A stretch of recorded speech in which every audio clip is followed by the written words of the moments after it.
Tuesday night, we're doing something totally different tonight. We're going opera. And yes, we got some exciting, amazing voices. Starting off with Sasa Yende. She's a South African lyric soprano who started music at Northwest University and currently trains under renowned vocal teacher Mr. Mhlaba Buthelezi.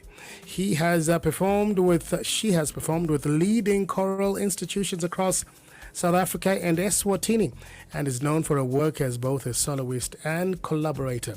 Career highlights include playing at Adina in Donizetti's L'Elysée d'Amour in 2022, performing at the 10 South African Sopranos concert with the KwaZulu-Natal Philharmonic Orchestra in 2023.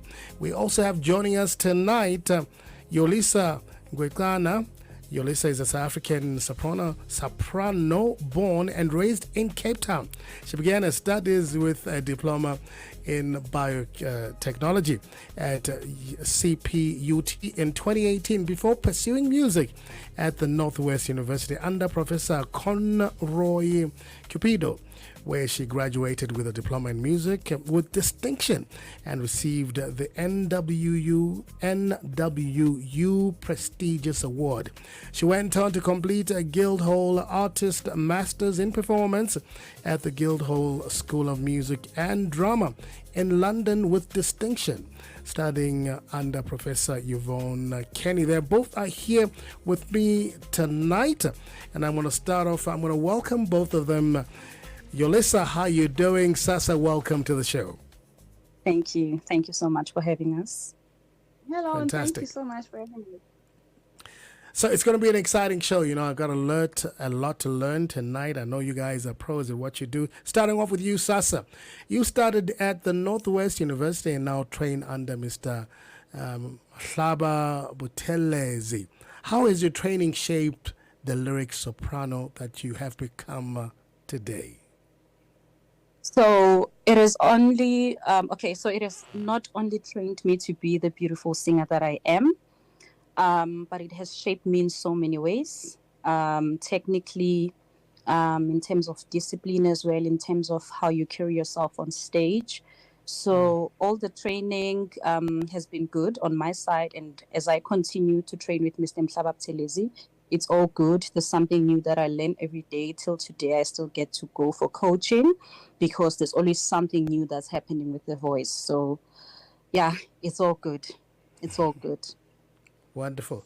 Yolisa, you've got a very interesting genesis. You started off with a diploma in biotechnology before pursuing music at the Northwest University. What made you decide to change from biotech to music full time? Well, I would say it's a calling. I couldn't resist, the calling anymore. I had to answer to the call. And I decided 2018 that this is the time for me to answer to this call. And that's actually what happened. That's why I decided that, okay, and now I need to go and study because it is been my calling to actually sing. Don't people say you should have done it vice versa, left music to go into biotech? Well, I haven't met people who said that. I've never met. Yeah. Maybe in the future I will, but not yet. Lucky you. But I understand you. I understand. Yeah, no, I understand, of course. Sasa, what was the moment you decided opera was going to be your career, and how old were you? Where did the passion come from? So I come from a singing family, and I think it's something that I grew up with because I started singing in primary school. But of course, as I always say, in primary, you're only singing for fun. You go on stage, be part of the choir, and then you go into high school, you're also part of the choir. You start working with community choirs. And then eventually, I think I was in grade 11 when I decided I wanted to study music. And I would have loved, then at the time, I was like, I would love to pursue opera. So that's the route that I actually went with. Like Yolisa said, it's a calling. So does it come to you in your dreams? How does the calling appear? Wow. if I would Yeah, answer the calling part, yeah, it's, I mean, I think everyone who has a calling, it can be in different parts of your life. yeah, But yeah. if you have a calling, you know, it draws you every time. This is what you want to do. Because I worked after finishing my diploma, I worked for a Yeah, year in this one company, but I wasn't happy. There was this thing that was missing inside me, and I yeah, didn't yeah, really know, but I knew that every moment I get a chance, I want to sing. So I feel like that's a calling. It's something that you feel like I'm missing this, man, and then you realize this is what I should do. So yeah. that's how you know that this is a calling. True. Yolisa, I share a very similar story. I had studied at university biochemistry, and I just couldn't stay away from the microphone. This is why I'm here. Exactly. It's a calling. There's Yes. something about the mic, there's something about the stage. Yeah. Yeah. So, Sasa, you have performed Adina at the 10 South African Sopranos concert and for the dignitaries at the 19th Commonwealth Conference. Which performance challenged you the most and why? Okay, so the performance that challenged me the most has to be Adina, because that was actually a staged production. So now I think it was the first time I ever got to sing a role. And I really had to get out of myself and, be vulnerable, be true to Yeah. whatever the role demanded of me at the time. And because I was also on stage for like about an hour, 30 minutes or more, because we only did the first act. So having to move around, having to tell the story just beyond you standing on stage and singing, there's acting, there's you having to leave that character of Adina.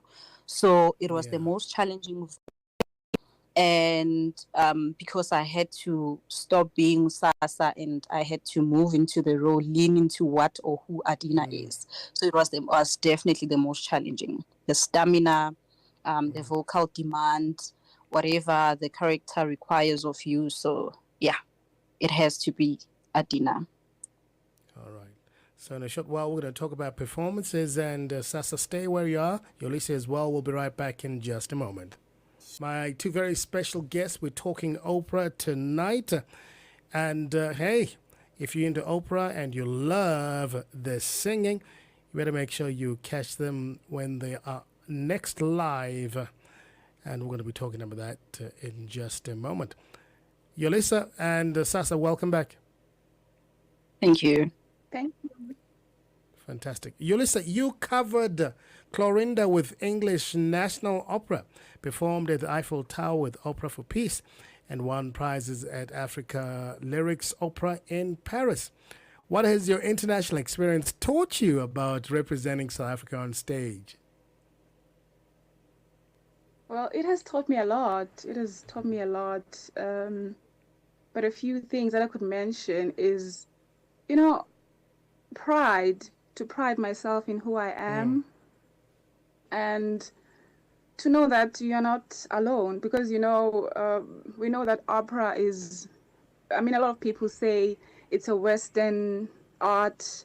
And then when you overseas, you are different, right, compared to most of your colleagues.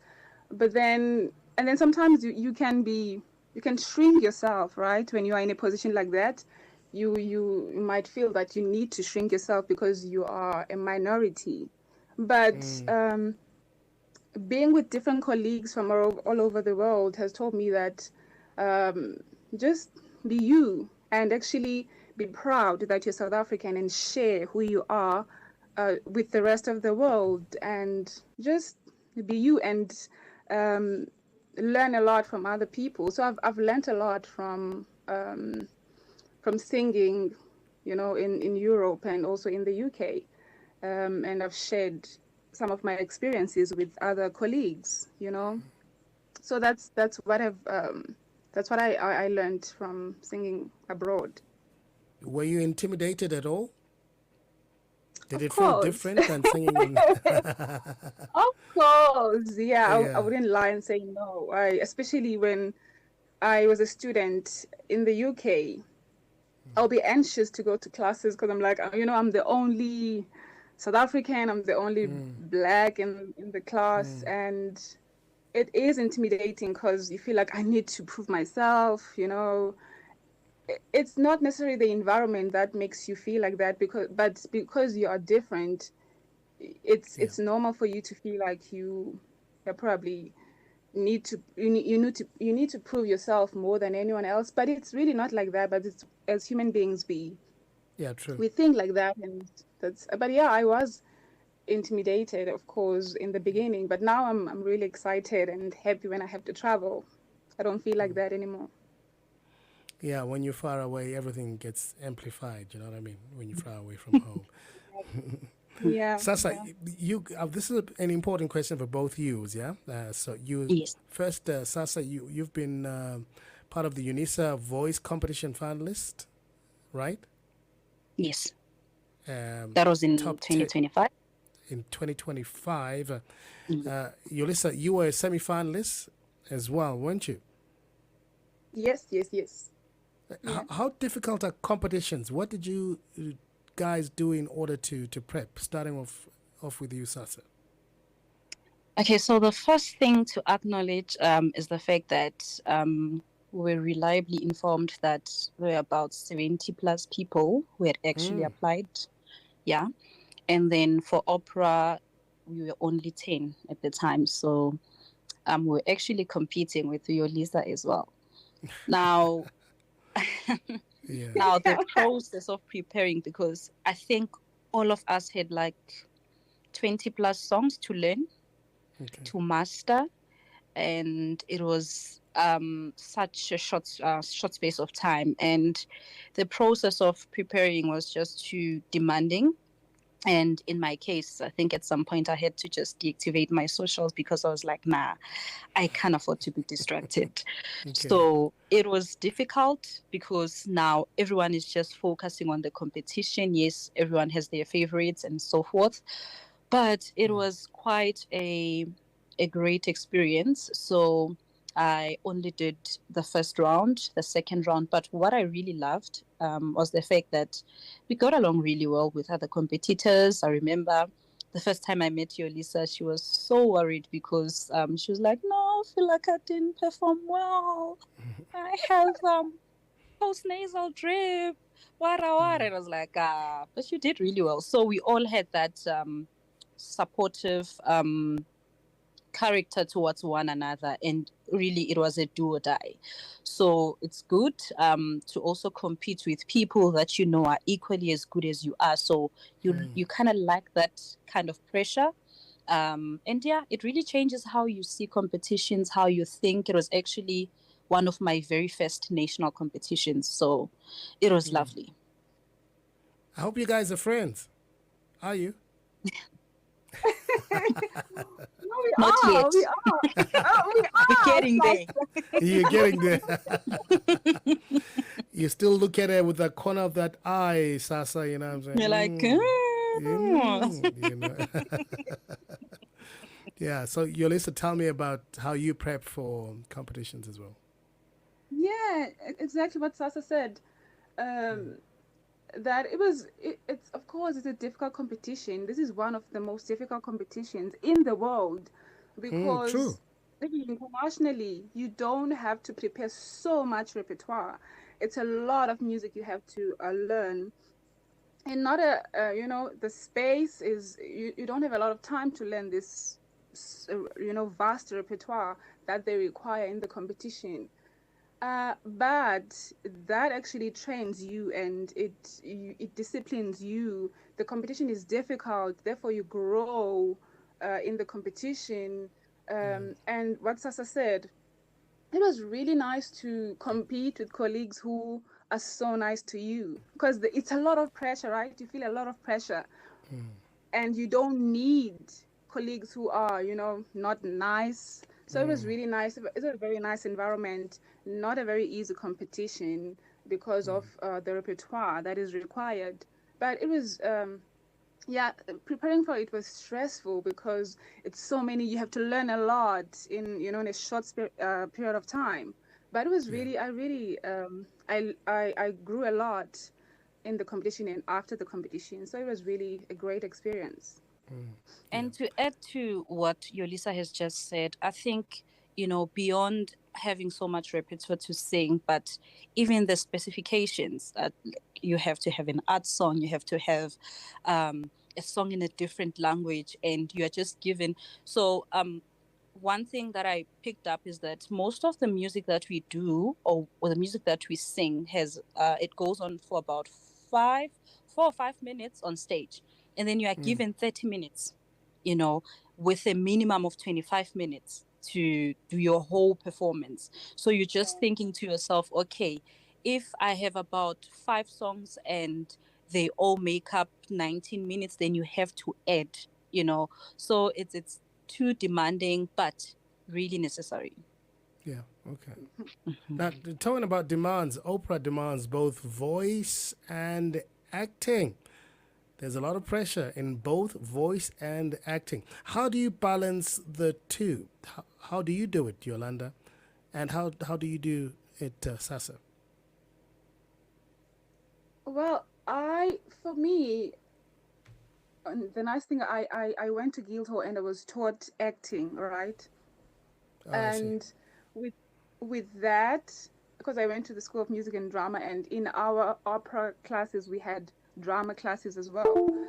So they did teach us the balance. But even if you don't go to school, you know that as an opera singer, you have to, as much as you have to act, acting is not primary. You have to sing first. Opera is about the voice. You can stand there and sing, and people would cry without you moving because the emotions are in your voice.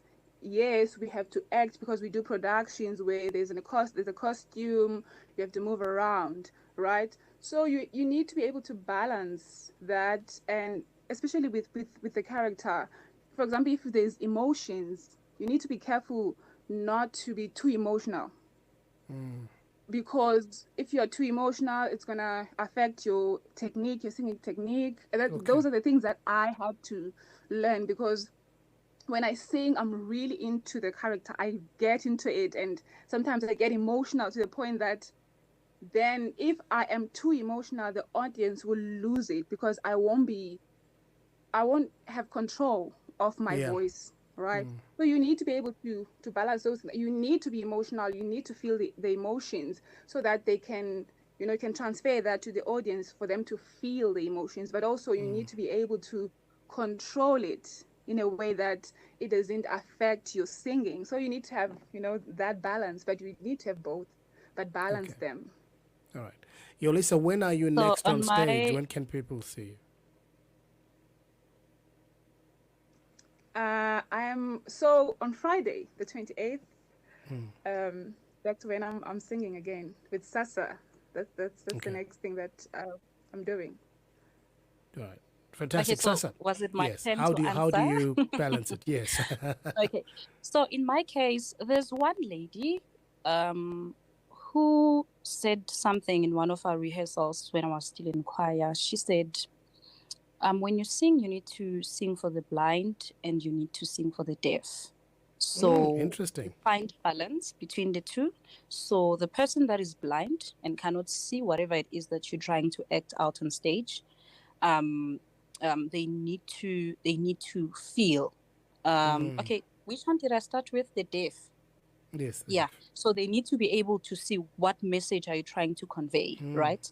But then the one that is blind and cannot see you has to be able to hear what message your voice carries, right? So with that in mind, I do have a sense of being able to balance the two, because in my case, I haven't received much training in terms of acting. So it has always been a case of, because we are singing about lived experiences, it's human music. I said this before. Um, Put yourself in the character's shoes. What would you do, Sasa, in this situation if you were Adina, right? try to find balance. And I think with a solid singing technique, then the rest can be worked on. But none should outshine the other. Yeah. No, I hear you. Guys, you guys have been fantastic. Thank you so much for joining us tonight. So we see you on Friday both, right? What time is the performance and where? It's at 5 o'clock in Inanda Club in Sentin at the Glass House. And the tickets are available on Quicket. Okay.